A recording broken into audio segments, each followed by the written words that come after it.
Hey, do you have a gap on your career for whatever reason?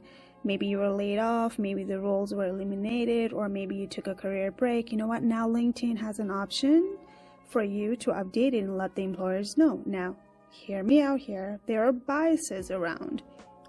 Hiring managers, recruiters, they are not well trained enough. They might screen you out if they see gap normally. But again, the problem is with them, not with you. And if you're one of those, you want to flaunt the gap and let them know, feel free to put it on the LinkedIn. So that makes it sometimes easier.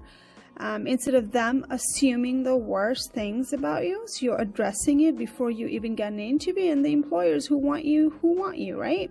So of course, the choice is yours. I will let you decide if you want to, how far do you want to go and release the information. Now, here are some scenarios, okay? So I'm going to go to experience, go to LinkedIn profile, go to experience sections, and then go onto that plus sign, hit that, and then there's a career break right there. You add in, and then now you can select all those, right?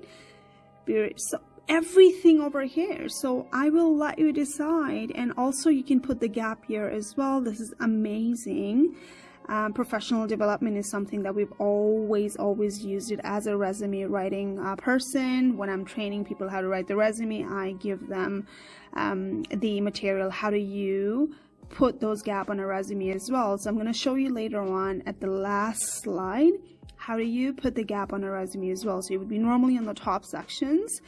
So that way they're not assuming the worst. Before they even ask you about the gap, you've already supplied the material, so they're not assuming the worst about you. So if you've been laid off, then maybe you can put it right beside the role itself on a bracket, and I'm going to show you the example.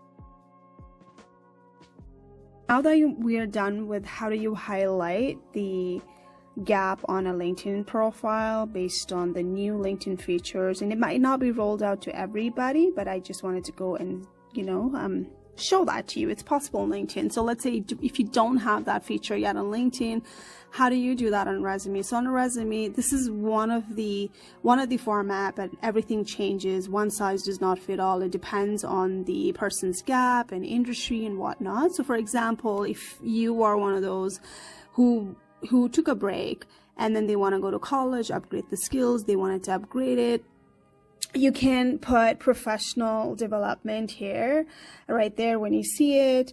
Let me just go right here, professional development. And if you didn't do anything, didn't go to college, you just did the voluntary work or something, community services, you can probably put only one there. Or you traveled, maybe you can just put travel. Or you're in transition, you can put it in there. So it's one of it, you can put it in there. And then whatever you did. So let's say if you did the course, then put the course's name. So again, it's all about relating with what employer wants as well. Be extremely careful of not putting the stuff that employers, it's not relevant in your industry, and that's why it needs to be customized. It's not going to be exact same framework for everybody, but this is one of the example. And then put the year of the gap, so that way what it does is employers are not guessing it. What were you doing from 2021 to 2022, let's say, right? So this is the date. And the other method is put everything in here. What did you learn from the course? And maybe highlight some of the features here, which is listed on the current job posting. That's the key. That could be some keywords, right? Always ensure that you're targeting to those job posting where you're well qualified, right?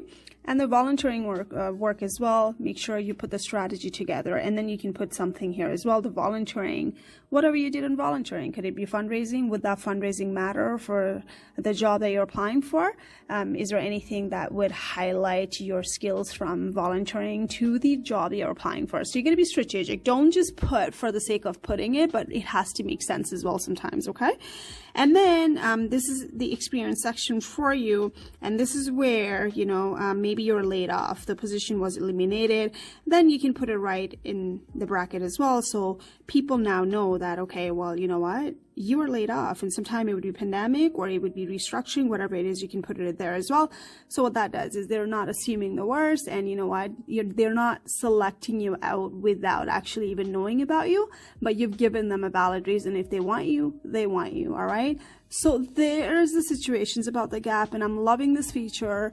Now we're putting humanity into the human resources. Hopefully managers and recruiters are well trained to overlook a gap, because gaps are being normalized right now due to whatever reason, right?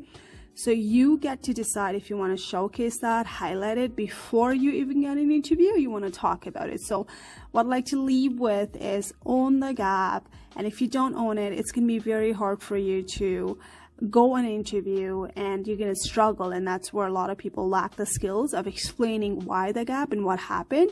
You're going to be strategic. And we do interview coaching as well.